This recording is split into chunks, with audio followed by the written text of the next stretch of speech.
Welcome back, everyone, to Vulva Talk, episode 4. I'm Dr. Margaret Cox. I'm a board-certified dermatologist, dermatopathologist, and vulvar dermatologist here in the great city of Salt Lake City at the University of Utah. Hello. And I'm Kylie Moss. I'm a gynecologist and vulvovaginal disease specialist, and I work in Washington, D.C. I'm currently in Chicago on a little trip, but normally I'm in D.C. So, yay! Well, we get a couple more viewers every time, so that's good on our videos and on our listen. Yeah, So that's great. awesome. Okay, so last time we talked about BV partner treatment. Yeah. And it sounded like you had a little update on No, I that. have a little bit of a clinical practical update. So I did have the first patient that I did see who had a history of recurrent bacterial vaginosis. And I was like, yes, we're going to put this academic work into practice. This is groundbreaking medicine right here. And then I kind of hit a roadblock to the pragmatic aspect of providing medicine to this patient's partner. So there were a lot of loopholes and things that had to be gone through. And it was far more challenging than I thought it would be.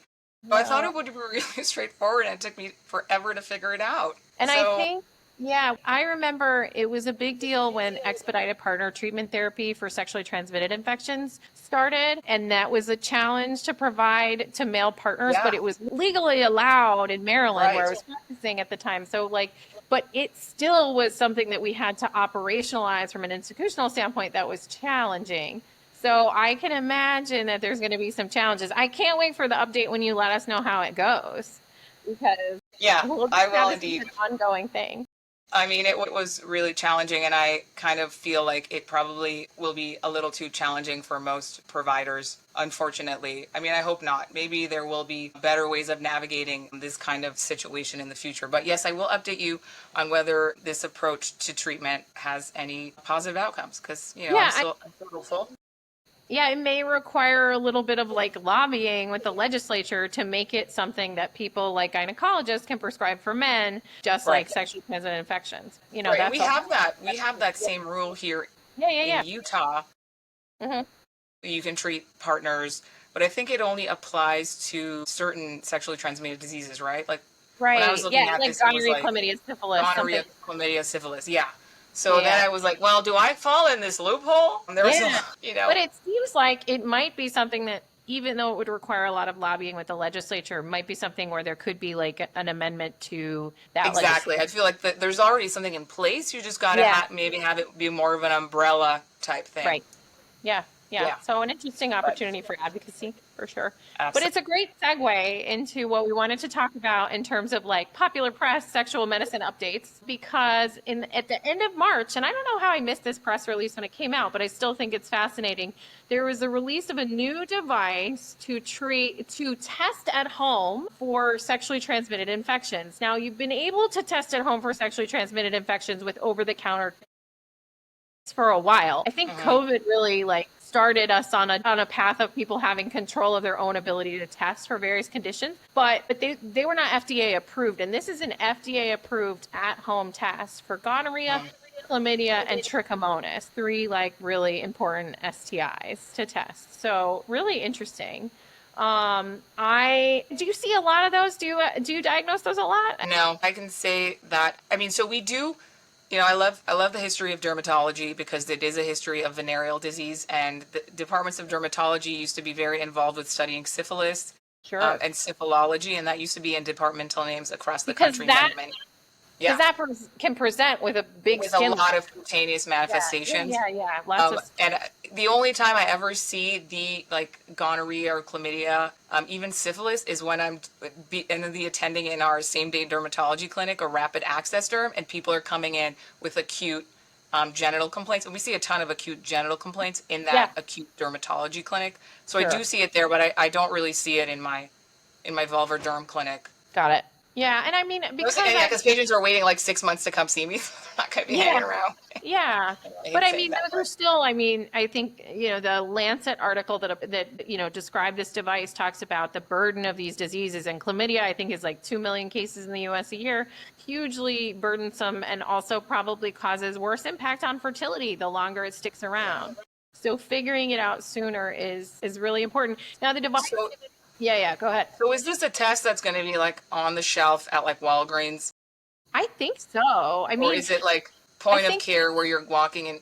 I mean, because I guess it would be like a direct to consumer type test, right? right. I think you would buy the device. The device is actually a little bit bigger than your COVID test or your flu test because those tests are antibody based. So basically, the antibodies on those tests bind to that antigen and it causes a dye to turn a certain color. And this is a different kind of test. It's a PCR. So that means if there's even a little bit of the DNA of these diseases, then it's amplified and easier to detect, and it requires a little bit more sophisticated technology than the antigen tests that are available now. So I think it's really interesting. It pairs to an app on the phone, and that I think will help because I imagine there will be some public health requirement. Yeah, I mean, because when I'm looking through this paper, it kind of looks like the way that they did the test, that this study was that it was clinic staff who performed the test, and they didn't have any lab Yes. training. Which is so interesting to me that the Yeah. paper that describes it separates the analysis from the person collecting it. When you take it at home, you're going to be the same person collecting it. And so they're talking about like 97, 98% sensitivity. Yeah.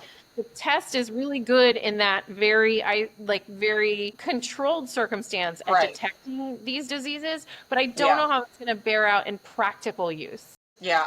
Like a follow up in I like don't real patients that are using this on their own. I mean, I hope so. And Yeah. I hope that the company will undertake that because, I mean, you need to know if you're getting a bunch of false negatives where people are actually positive, but they Right. don't collect it or run it right, that's a problem. That's no good. That's no Yeah. good. I mean, they must have had to clear a certain hurdle with that because I don't think the FDA would have approved it if they thought that there was going to be a big problem with false negatives. But that's giving a lot of faith in the FDA. And I don't know. We just have to see how it works in practical use. Right, because I'm still not sure if they are planning to use this only in clinical settings, or will this be like a home-based test that you can do on your No, I own? think it's home based. I think You the think it's plan is you home-based? can pair it with So an app on then, your so phone. then my next question is kind of like when I was trying to treat BV in my patient. So I have Yes. the result, and now what do I do if I'm like, I just tested positive for gonorrhea? Like, do I take the test to my doctor and be like, hey, I tested positive? Or will there be a prescription waiting for me in my pharmacy because this is like somehow triggers some kind of algorithm? And I think that the way that they're going to have it paired to the app on the phone is that the device will report the results electronically. So you will have like a lab report, but you're going to have to find a clinician that can then prescribe, Right. for you. Now, maybe the grand scheme of things, like the master plan is to then have it connected in some way to a healthcare provider who gets the results and can do a visit to prescribe drugs. Right. I think that would be the cleanest way to have it be done. And I appreciate that people don't want to go and be swabbed and it's invasive. They would rather have control over this at home. But it is true that somewhere along the way, a healthcare provider is going to have to be involved to get the drug that you need to treat it. Right. Right. Yeah. Yeah. So still a lot of bumps, hiccups to think through. Yes. The like practical on the ground part of it is going to be, it'll be interesting to see how it unfolds. But I think that the application I see it being most useful for is for the person who's tested in a formal setting, is positive, and their partner's trying to figure out if they're positive and they don't necessarily want to go to a clinic, or maybe they don't have healthcare coverage, then this might be a relatively accessible way to test. But again, you're gonna have to like figure out if the health department can prescribe or some other clinician to get the drugs. Yeah. So do we have any of these tests available now, like over-the-counter STI tests? There are lots of over-the-counter STI tests that are available mail order, and I think probably in pharmacies, but they're just not FDA approved. Oh, okay. I missed So that that's piece. the difference. Yeah. Oh, So, like NextGen has them. That's like the DNA sequencing that's different than PCR. And I think that there are antigen tests, but I don't think that they've cleared the hurdle that this has for the FDA. Well, I think we should move on to our scholarly article, which is more of your wheelhouse today. yeah. So I thought it would be interesting to talk about a disease that probably doesn't get a lot of air time, and I'm talking about extramammary Paget's disease. So this is considered a type of skin cancer that likes to happen in skin that has a lot of apocrine glands. These are mostly sweat glands, so a lot of the time this is some kind of skin around the breast, skin in the genitals. These are areas where there are a lot of sweat glands, and that's probably where we see extragenital Paget's disease the most. Most commonly, when we're talking about Paget's disease, more kind of specifically, we're referring to a disease of the nipple, a cancer of the nipple that is associated with an underlying breast cancer. When we're talking about extramammary Paget's disease, most of the time these patients don't have an underlying solid organ malignancies. Sometimes they do, so you have to do a workup to determine if they do have some kind of underlying malignancy when the disease is presenting in the genital skin. Again, we are thinking about breast cancer, but we're also thinking about things like colon cancer. And if we're thinking about male patients who are developing Paget's disease in the penoscrotal area, we're also thinking about colon cancer, prostate cancer, things like that. So most patients don't have an underlying cancer. Really, they're just presenting with disease in the skin. And oftentimes clinically, this will present as a kind of red patch that maybe sometimes looks like eczema. When we think about the vulva, the classic teaching is this strawberries and cream presentation where you have a red-white patch that has kind of superficial breaks in the skin. Usually can be painful, itchy. So really the way of diagnosing this is with a biopsy. And when you biopsy the skin, you will see atypical cells usually in the epidermis. Most commonly you see in situ disease. So what that means is that it's in the top layer of skin. And then sometimes you can get invasive disease. So that goes beyond the epidermis into the dermis. So it's not a very common disease, but it definitely does happen. And don't have a lot of good information on how the disease responds to treatment, who gets the disease, etc. So this is really an evolving area of research. I thought it would be nice to review or talk about a small letter to the editor that was recently published in the Journal of the Academy. The American Academy of Dermatology just came out a couple of weeks ago, looking at clinical characteristics and prognostic factors associated with in situ extramammary Paget's disease in the United States. Yeah. For as a quick aside, it seems like when I see patients with this, one of the hallmarks, besides the appearance, is it's really itchy, right? Yeah, and sometimes it can be itchy, but I think this also really depends. And sometimes it's not even really symptomatic. And, I was talking about this recently with a colleague of mine who sees more penoscrotal disease. And in his experience, these patients are less symptomatic and can have kind of raging disease and not have any itch or pain. So I think it really is patient variable, but it definitely can be itchy. And I do have patients that are very itchy with this disease, and their kind of cutaneous disease is pretty stable, and then we sort of focus on trying to treat the itch more than the actual cutaneous disease. But right.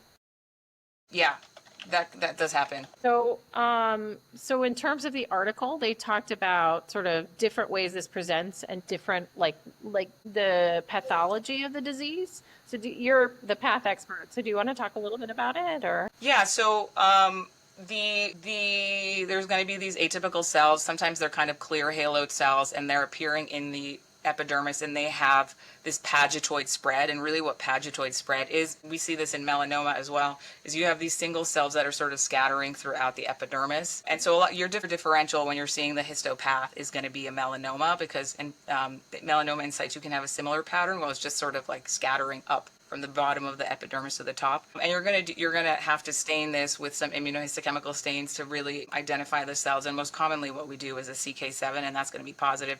And then any markers you're having for your melanoma, your melanocytes is gonna be negative. And then again, if there's invasive disease, then it'll breach that basement membrane zone into the dermis. So that's what that would look like. But it can be very subtle as well. So you really want an astute dermatopathologist examining this tissue. I mean, I remember a case not that long ago that, on H&E it looked completely unremarkable, and then the CK7 just kind of lit up with all of these atypical cells. So it can be either very obvious or very subtle. Yeah. But yeah, it is kind of a strange disease that we don't know a lot about. So any data, I think, that gives us like a bird's eye view is helpful. Although I think when we were kind of pre-discussing this paper, we were not sure if the quality was the best. Yeah. Well, I think it's so important to know that like surgical treatment has less recurrence rate, and that seems to be like a really important message. And that, before I went to medical school, I worked as a medical assistant in a Mohs office. And they talk about how Mohs can be really helpful. So like staged surgery. Do you do Mohs Yeah. at all? I don't Yeah. do Mohs, but Okay. I do send my Paget's disease and my extraman Paget disease folks to the Mohs surgeon, my vulvar patients especially. Yeah. Yeah. So I think there. And Yeah, that's go where ahead. they take what the obvious part of the tumor out and Yeah. then look at it under the microscope to see where on the edge of the specimen that's removed there are still positive cells for tumor. And then you take a little bit of additional tissue from the patient where you think that edge was and look at it under the microscope so that you're getting a very specific tumor distribution of your removed tissue and not just removing a much larger tissue sample than you need, right? I think when we think about Mohs, we kind of think of it as tissue sparing surgery. So Right. because we're able to examine the margins under the microscope, we can take the least amount of tissue that is cancerous versus healthy and allow a better closure and better healing, as opposed to something like a wide local excision where you are taking additional centimeters off the edge of a tumor in order to ensure that that margin is going to be negative. Like a vulvectomy, for example, for extramammary Pagets can have a pretty high morbidity because you are taking so much skin and tissue from a very sensitive area versus Mohs, where you're able to control that a bit more. So, and I think, I think the nice thing about this paper was it did show that the disease-specific survival was pretty high for in situ and invasive disease at the 5 and 10-year mark. Okay. And it also showed that the majority of in situ disease was from the vulva. So there isn't a lot of invasive vulvar extramammary Paget's disease based on the review of Right. this is Yeah. U.S. data, so there's specifically Almost 80% that was not invasive, right? exactly. Yeah.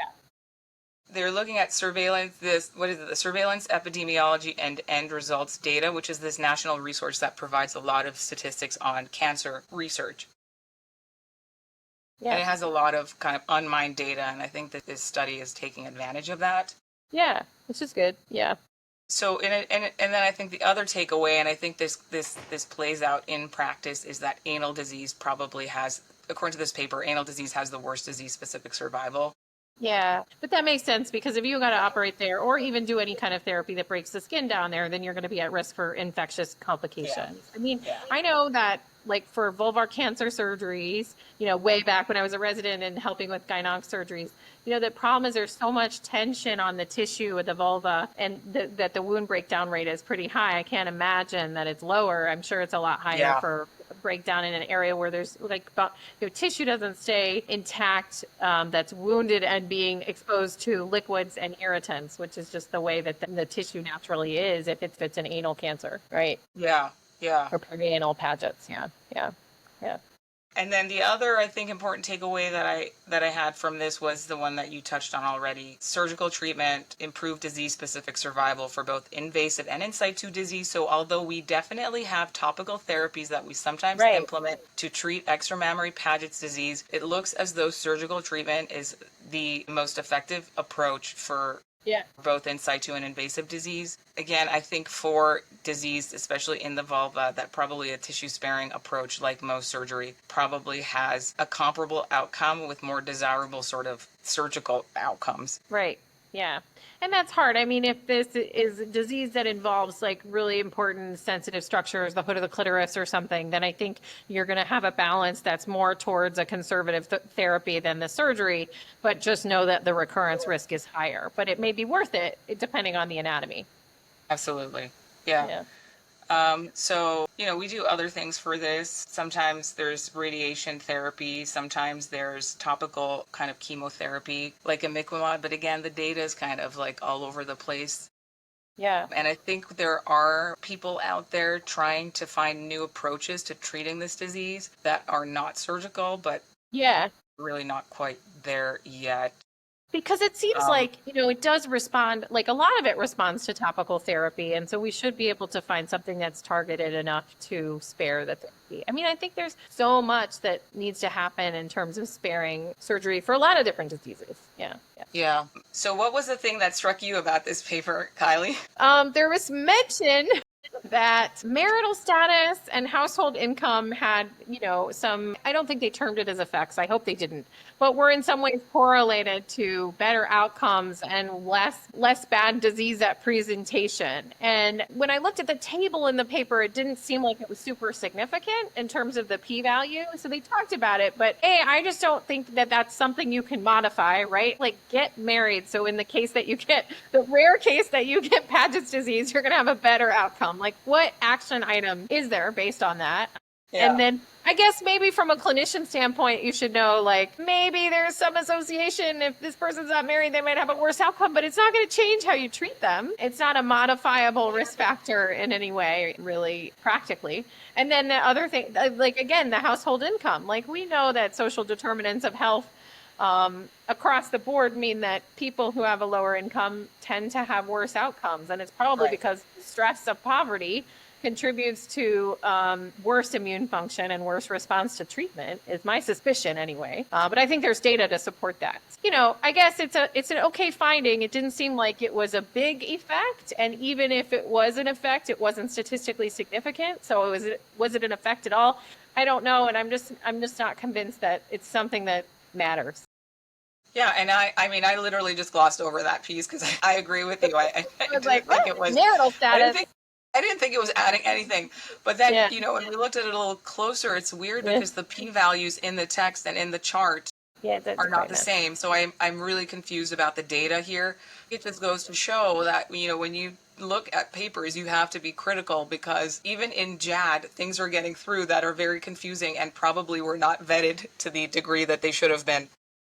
And I've been in the situation of writing a paper where I've looked at the numbers so many times that I can't even see a problem anymore because you become a part of me. And it's just like you can't differentiate. So that's why we have to have really good, sharp people editing your stuff. I know. And then I just saw today that JAD is they have some like a mentor program for learning how to edit. So if this is something that really fascinates you, and I'm tempted to apply to it because I think and this is the Journal of American Dermatology, just for the Academy, the American Academy of Dermatology does like an editor mentorship thing.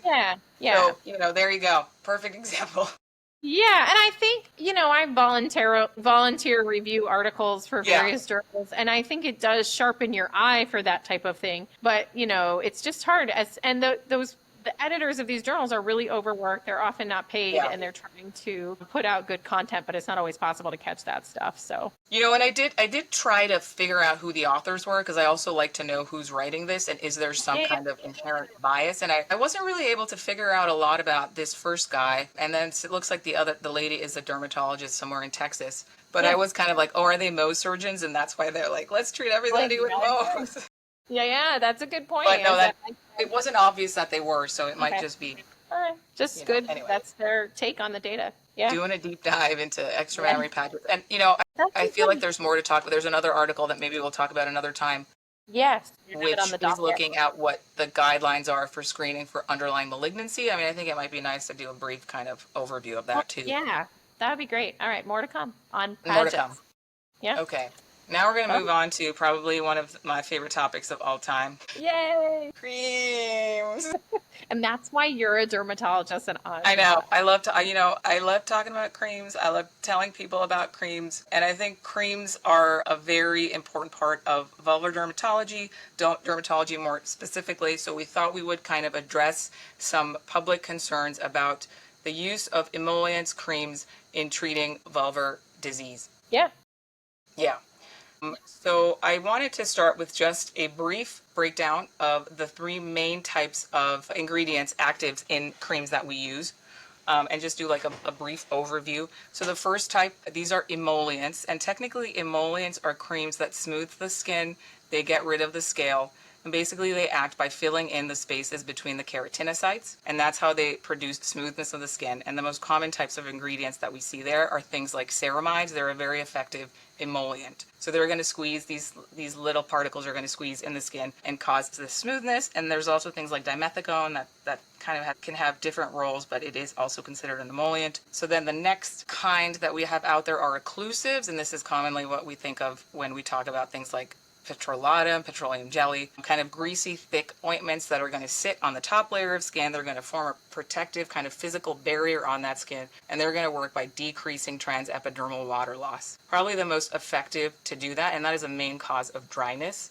in the skin. And again, those are things like petroleum jelly, beeswax, mineral oil. These are kind of going to be like thick coconut oil, like oils that kind of sit on top of the skin and form a protective barrier. Okay, and then the last one I want to talk about are humectants. These are things that draw water into the skin from the environment, and that's kind of how they moisturize the skin. They're particularly beneficial if you're like in a humid environment. So they increase hydration by drawing water in from the outside of the skin, and these are things like hyaluronic acid and glycerin. So that is like the moisturizer primer, and a lot of things that are available over the counter are a mixture of these different components. Right. Because they're kind of trying to bank on all the ways that you can increase hydration in the skin. Yeah, and I thought decrease water loss from the skin. Yeah, and one of the things we're doing in our practice is a study of a based like a silicone-based barrier. So I guess that would fall into an emollient category. It just makes it protective. So that's kind of like that dimethicone, but I think they can have like multiple types of roles because I think it does have a little bit of an occlusive. I was just so fascinated to look into the research because of this study that shows that even just preventing water evaporation from the skin has a significant effect. And it's not just having more water in the skin. It prevents these interleukins, these cytokines from being released that can cause irritation. Absolutely. Yeah. And, there was a study that came out many years ago that showed like just daily moisturizing decreases the overall inflammatory burden in your body, and I don't fully understand the pathophysiology of that, but, it really goes to show that moisturizing once a day can have so many positive downstream results. It's not good to be a prune, to walk around. It's not good to be a prune. Okay, but we do have a good amount of, maybe not a good amount, but a reasonable amount of data that in lichen sclerosis specifically, we have had studies that have looked at the use of emollients kind of like as a maintenance to for maintaining disease after treated with a steroid. And there's pretty good data that shows patients can remain pretty stable just using, and they used a cold cream. I don't really know what that means, but some kind of emollient. And then there was a study later on that kind of looked at vitamin E. And is this for LS or this is for just general? Yeah, this is for LS. Okay, all right, yeah. This was the Euroguiderm guidelines on lichen sclerosis that were published in October of... Those are the ISSVD. Yeah, so it was published in the Journal of the European Academy of Dermatology and Venereology. They strongly recommend using emollients alongside the treatment of lichen sclerosis, and I recommend this to all the patients that I see with lichen sclerosis, vulvar dermatitis, really anything where the skin in the vulva is irritated, to add some kind of emollient to their daily vulvar skincare routine. Yeah. And I think this helps because, again, it moisturizes, but it also acts as a barrier cream that is going to protect the vulvar skin from all the irritating things that it comes in contact with throughout the day. Right. Like it's urine, not just sweat. Keeping the good stuff in, it's not letting the bad the bad stuff out. So that is my spiel on vulvar emollients. Yes. Well, it's a good spiel. Yeah. I mean, I think it doesn't have to be a separate step. Like if you're using clobetasol, twice a week to maintain for lichen sclerosis, which I think is the most common regimen that we have our patients on, you could put the moisturizer on at the same time and just have it be that time of day that you moisturize, and you put the clobetasol on first and then put a moisturizer and emollient after. Yeah. And there is some emollient. Kylie, what are your recommended emollients like when you're sitting and chatting with your patient? I usually just talk about Aquaphor, Vaseline, and coconut oil, and just tell people test them on their arm beforehand, especially if you're thinking about Aquaphor, because I worry sometimes people can have that hypersensitivity to lanolin, so they can think that Aquaphor is going to help them, but it has lanolin, which is an animal product in it, which can be, some people are allergic to or have at least a hypersensitivity to. So you just got to be careful with it. But otherwise, I love it. I use it on my kids for diaper rash, like icing on cakes. And, I asked that because, those are exactly the same ones I go through with my patients. So Aquaphor, Vaseline, coconut oil, and then I'll be like, Vanity cream, CeraVe, Cetaphil, like a bland, thick cream if you really don't like a greasy ointment. Usually agrees. It is a patient preference thing, but I do get some, and this is mostly on the socials, like pushback about Vaseline and petrolatum, and I don't really know why there's so much fear about the Vaseline and the petroleum jelly. I know. A patient asked me this week. She was like, well, I mean, how long has that even been around? And we looked into it. It's like people have been using Vaseline for 150 years. I mean, And Vaseline is like when we were at the AAD, I mean, someone had been like, this is like dinosaurs. I mean, this is where it comes from, right? Like, yeah, that's literally, it's been around for a long time. I know. And I guess I understand, like, okay, you're thinking about petrochemicals and that's the source of it. Yeah. I don't think it's been used for so long and considered to be an external product that, it's hard to then go back and study and see if there are things that are absorbed from it that can be problematic. But in general, it's fairly inert, it seems. Polycyclic aromatic hydrocarbons. Okay, that's what it is. Okay. Okay. So, and I think one of the concerns is because there are theoretically, because this is coming from petroleum oil, Well, the concern is that there's polycyclic aromatic hydrocarbons in Vaseline, and we know that polycyclic aromatic hydrocarbons are carcinogenic, but Right. the Vaseline that is on the shelf in the United States is purified to the point where the amount of polycyclic aromatic hydrocarbons in there is virtually negligible. Right. And again, it is inert. It's not absorbed through the skin. And people, I think there's some, like you use this in oral cavities, like there's, consumption in that way. It's in all the medicines we use. Like if someone's coming in with oral sores and I'm giving their like a tacrolimus ointment, there's petroleum jelly in there and they're consuming it a little bit. So it has such a small amount. And I think there was a test and a paper, if we really want to dive into it, we can look at it at some point.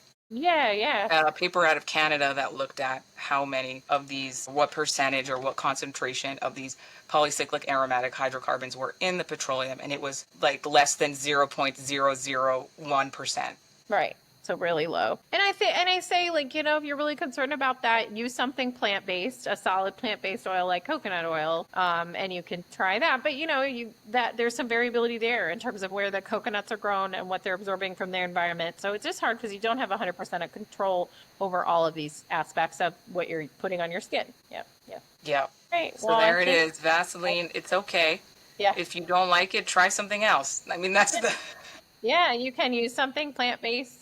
You can use something plant-based. Yeah, I like to give a range of options, and there was a gynecologist here who really loved recommending Crisco to his vulva patients. Yeah, I mean that's just solid vegetable oils. And some people like that. Some people in the South they put that on everything. Put that on everything.